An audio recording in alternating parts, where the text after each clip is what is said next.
Imagine, imagine que tu vas faire appel à la chirurgie esthétique de sorte à pouvoir refaire ton visage ainsi que tes épaules. Et ce que tu feras aussi, c'est que tu vas médiatiser les moindres procédures que tu vas faire.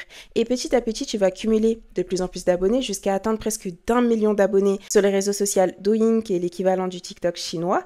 Et en plus de ça, tu vas te dire, mais attends, vu que ça plaît aux gens, les résultats que j'ai eus sur moi-même, et si j'ouvrais une clinique de chirurgie esthétique à mon image. Et dites-vous que cette folle idée a totalement marché. Plus de 500 femmes sont passées sur le Bistouri pour ressembler exactement à l'influenceuse dont je vais vous parler aujourd'hui. Son nom à elle, c'est Wang Jing. Hello et bienvenue sur ma chaîne. Aujourd'hui on se retrouve pour une nouvelle vidéo.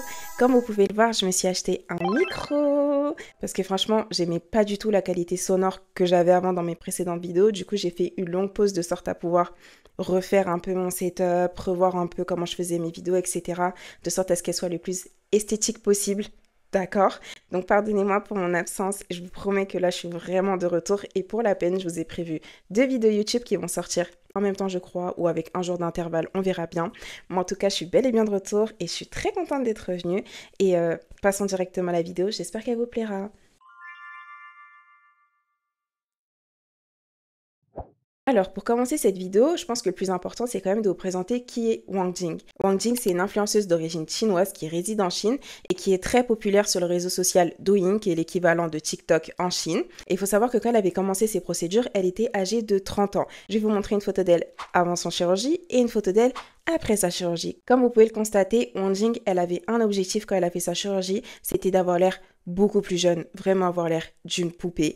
Et ça, c'est pas pour rien, c'est parce que c'est clairement un critère de beauté qui est très présent en Asie de l'Est surtout. Je vous ai d'ailleurs fait une vidéo YouTube à ce sujet-là, les critères de beauté en Asie de l'Est, d'où ils viennent, comment les femmes font pour l'atteindre, etc. Du coup, si vous ne l'avez pas regardé, je vous invite à le faire. Et pour en venir à Wang Jing, il faut savoir que quand elle avait commencé ses toutes premières procédures de chirurgie esthétique de sorte à pouvoir changer son visage, rentrer plus dans les critères de beauté ou peut-être se plaire à elle-même, elle avait décidé de documenter les moindres détails de ses chirurgies. C'est-à-dire que toutes ces procédures, elle les expliquait en détail. Le coût de ses chirurgies, comment elle cicatrisait, le taux de douleur, est-ce qu'elle arrivait à le vivre facilement, l'écart qu'elle mettait entre chaque chirurgie. Ce qu'il faut savoir, c'est que Wang Jing n'hésitait pas à dire qu'elle était obligée de se mettre en pause pendant environ 6 mois chaque année à cause des chirurgies qu'elle subissait, le temps que son visage puisse récupérer. Et au total, elle a dépensé plus d'1 million de yuan, qui est la monnaie chinoise, qui est l'équivalent de 140 000 dollars. Et du coup, ce qui explique le coût, comme je vous l'ai dit, c'est le fait qu'elle devait vraiment prendre son temps pour faire chaque chirurgie, elle devait corriger puisque parfois elle avait des résultats assez asymétriques,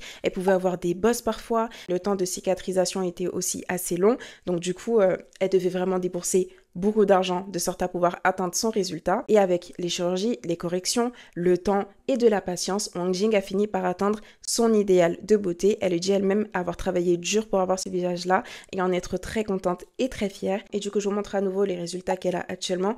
Et ce qu'on peut constater sur le visage de Wang Jing et qu'on pourrait comparer à ma précédente vidéo, c'est le fait qu'elle a désormais des yeux beaucoup plus grands, les doubles paupières, un visage en forme de V assez fin, un nez droit et fin, des lèvres plutôt fines mais aussi pulpeuses, des sourcils plutôt droits, une peau très blanche et les oreilles décollées. Et ça, j'en avais pas parlé dans ma dernière vidéo, mais il faut savoir que c'est aussi un critère de beauté d'avoir des oreilles qui ne sont pas collées de sorte à donner un effet plus petit au visage. Parce que quand j'avais parlé de ce sujet-là sur TikTok, beaucoup de personnes m'ont dit oui, mais pourquoi elle n'a pas fait une chirurgie de ses oreilles pour les recoller puisqu'elles sont plutôt décollées ses oreilles?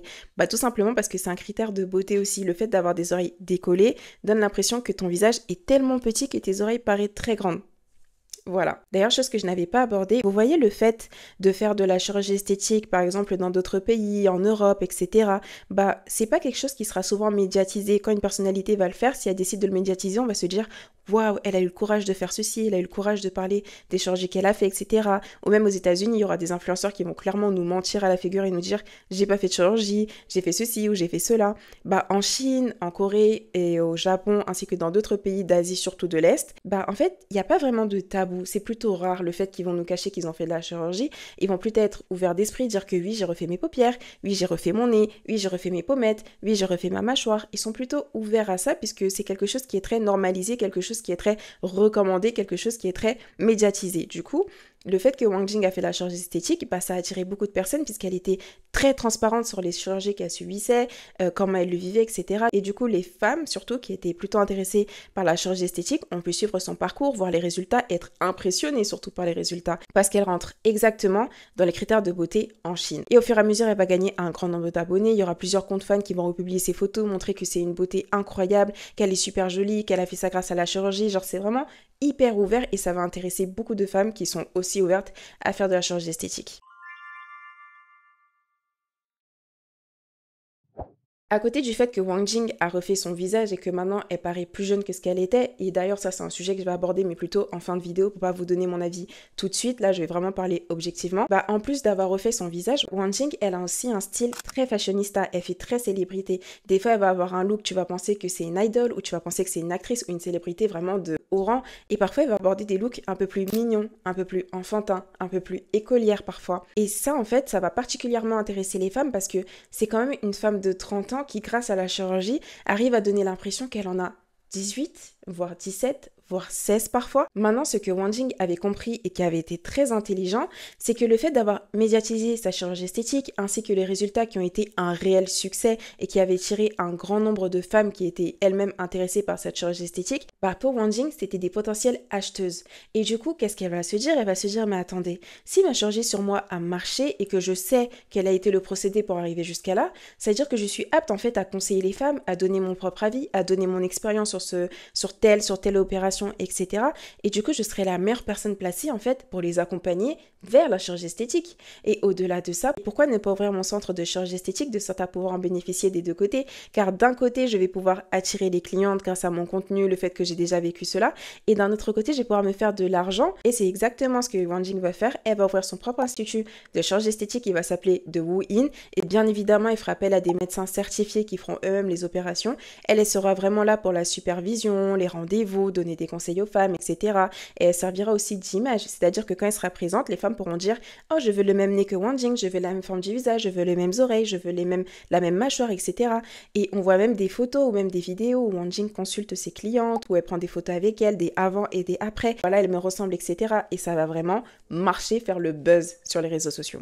Maintenant, et si je vous parlais un peu plus des prestations qui sont proposées dans l'institut de Wang Jing, et bah premièrement, on a les injections à l'acide hyaluronique. Apparemment, ce qui est proposé dans l'institut de Wang Jing, c'est pas vraiment de la chirurgie esthétique qui est vraiment poussée. C'est-à-dire, on va pas venir vous casser la mâchoire, la refaire, la tailler, ou sinon on va venir ouvrir votre nez, retirer certaines parties, etc. Je me connais pas trop en chirurgie esthétique, mais je pourrais vous montrer des exemples de comparaison. Elle, vraiment, la chirurgie esthétique qu'elle propose, bah en fait, c'est les injections à l'acide hyaluronique. C'est-à-dire que sans qu'on ait à ouvrir quoi que ce soit ou à casser quoi que ce soit, on va vous injecter de l'acide hyaluronique à certains endroits qui va permettre de faire ressortir peut-être vos yeux, les faire paraître plus gros, ressortir les poches sous les yeux, faire votre nez un peu plus droit, c'est-à-dire faire effacer la bosse en gros, ou sinon faire affiner votre mâchoire. Genre c'est plusieurs procédures qui sont très rapides puisqu'elles se font dans la journée et vous repartez le jour même avec vos résultats. Et le petit piège dans cela, c'est que l'acide hyaluronique, si j'avais bien compris, c'est une chirurgie qui ne reste pas à vie, c'est vraiment quelque chose qui reste un temps et après ça va commencer à migrer, ça va se déplacer un peu sur le visage,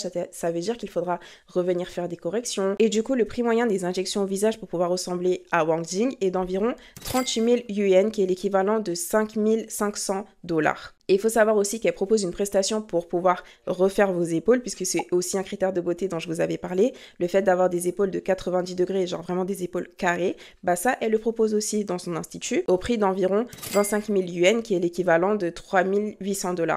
Et du coup, comme je vous l'avais dit en introduction, plus de 500 femmes, je ne sais pas si vous réalisez ce que c'est, 500 femmes sont venues dans cette clinique avec pour objectif de ressortir avec le même visage que Wang Jing. Et je vais vous montrer des avant-après et clairement c'est assez réussi et assez troublant parce qu'elles ressortent en étant limite des copies, des clones, où elles pourraient passer même pour les sœurs ou les sœurs jumelles de Wang Jing. Et la concernée est elle-même juste à côté, hyper souriante, hyper contente que ses clientes ont pu avoir un résultat très ressemblant au sien, ça n'a pas l'air du tout de la déranger. Et bien évidemment, étant donné que c'est une influenceuse et qu'elle documente tout ce qu'elle fait, qu'elle a des comptes fans, que tout le monde repartage ce qu'elle fait, bah les médias, ils ont mis leurs mains dessus et ils en ont immédiatement parlé de ce phénomène, le fait de cloner son visage à partir du visage d'une personne qui correspond en fait aux critères de beauté. D'ailleurs, encore une fois, quand j'avais posté cette vidéo sur TikTok, il y a beaucoup de personnes qui m'ont dit oui, mais en fait, c'est exactement comme avec Kim Kardashian aux États-Unis, le fait fait que quand elle était apparue avec un corps en vide vraiment chargé, bah, les femmes se sont immédiatement mis à faire des BBL, à faire énormément de sport, etc.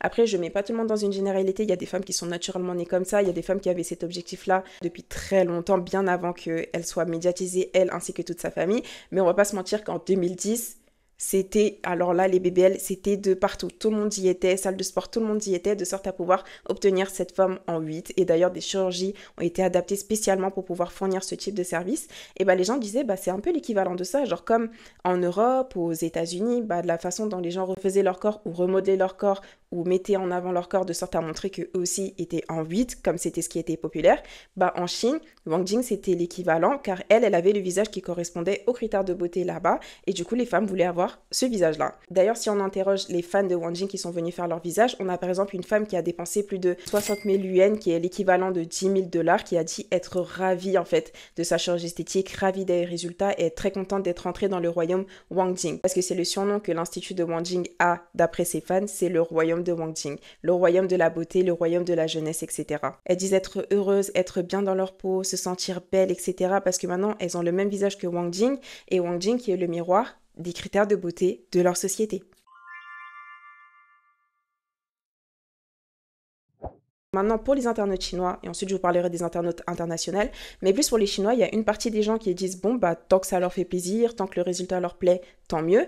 D'autres personnes disent que, ah, bon, bah, maintenant, elles ressemblent tout simplement à des clones, elles se ressemblent toutes, elles n'ont pas l'air d'être gênées du fait de partager exactement le même visage. Et d'autres personnes se disent indignées, se disent, mais qu'est-ce qui se passe si tout le monde commence à se ressembler? À la fin, ce critère de beauté, il va devenir fade, puisqu'il y en aura un nouveau qui va se créer derrière. Et qu'est-ce qui va se passer? Tout le monde va retourner encore refaire leur visage de sorte à retomber dans ce critère de beauté et du coup tout le monde va se ressembler et du coup ce sera une boucle à l'infini. Qu'est-ce que ça va être? Et du côté international, surtout dû à ma vidéo, puisque j'ai pas vraiment vu d'avis de personnes à l'international, j'ai pas vraiment vu beaucoup de personnes en parler auparavant, mais les gens étaient choqués, ils se disaient mais c'est pas possible en fait, comment on peut penser à refaire son visage exactement selon le visage d'une autre personne, et que le fait de refaire son corps et refaire son visage, c'est pas du tout la même chose, parce qu'un visage est individuel à une personne. Oui, une autre personne peut te ressembler dans le monde, mais ce sera jamais 500 personnes qui auront exactement le même visage que toi. Alors qu'un corps, il n'y a pas énormément de morphologie dans ce monde. Forcément, tu vas retrouver des gens qui auront des corps plus ou moins similaires. Mais un visage sur 500 personnes totalement identiques, naturellement, c'est pas pareil et c'est pas possible. Ils étaient vraiment choqués quand j'avais parlé de ça sur TikTok et vraiment contre le fait de faire cette chirurgie esthétique de sorte à ressembler à quelqu'un.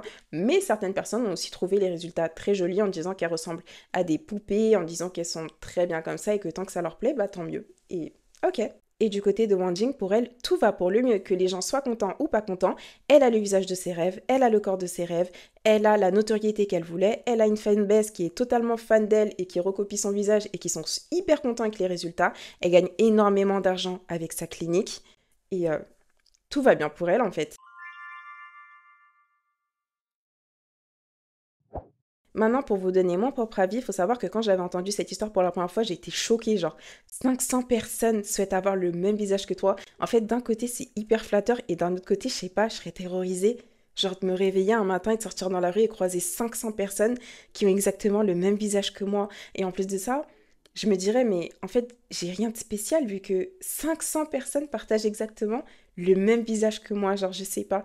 Personnellement, je suis pas vraiment pour le fait de recopier le visage d'une personne, surtout parce que cette personne rentre dans les critères de beauté, parce qu'on va arriver à un stade où si tout le monde rentre dans ce critère de beauté, comme certains internautes chinois le disaient, bah au final, bah ça va devenir la norme et du coup il y aura un autre critère de beauté qui va se créer et du coup les gens vont continuer à refaire leur visage basé sur le visage d'une personne qui rentre dans ces nouveaux critères de beauté. Ça va être une boucle infernale. À côté de ça, ce que Wang Jing est en train de véhiculer, c'est le fait qu'une personne peut totalement changer son visage et qu'il n'y a aucun problème avec ça, et du coup ça peut pousser des personnes qui ont des insécurités par rapport à leur visage qui n'ont même pas lieu d'être, d'aller complètement refaire leur visage à zéro pour ressembler à quelqu'un qui rentre dans les critères de beauté. Et je trouve ça vraiment extrême. Et d'ailleurs, j'avais oublié d'ajouter ce point que Wang Jing avait 30 ans quand elle a commencé ses chirurgies et que maintenant, elle en a l'air de faire beaucoup moins, surtout lorsqu'elle s'habille en écolière ou vraiment dans des styles un peu mignons, etc. Elle paraît beaucoup plus jeune. Et savoir qu'il y a des femmes qui ont à peu près le même âge qu'elle, la trentaine, qui décident de faire ces chirurgies-là, ça véhicule le fait qu'on va chercher à tout prix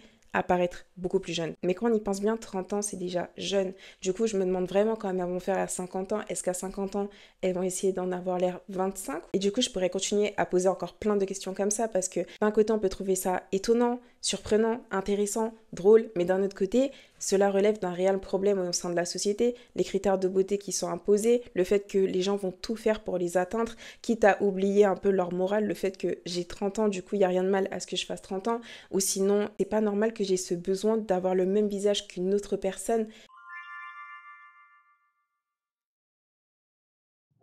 Mais voilà, c'était mon avis sur le sujet. N'hésitez pas à laisser votre avis en commentaire. J'espère que cette vidéo vous a plu et vous inquiétez pas, il y en a une autre qui arrive très bientôt à la suite. J'ai hâte vraiment de vous la poster parce que c'est une histoire qui a lieu actuellement, qui est assez grave. Et je vous mets un petit spoil, cela concerne un concours de beauté hyper populaire, mais qui est aussi hyper scandaleux. Sur ce, je vous laisse sur cette fin et on se dit à bientôt pour une nouvelle vidéo. Bye bye!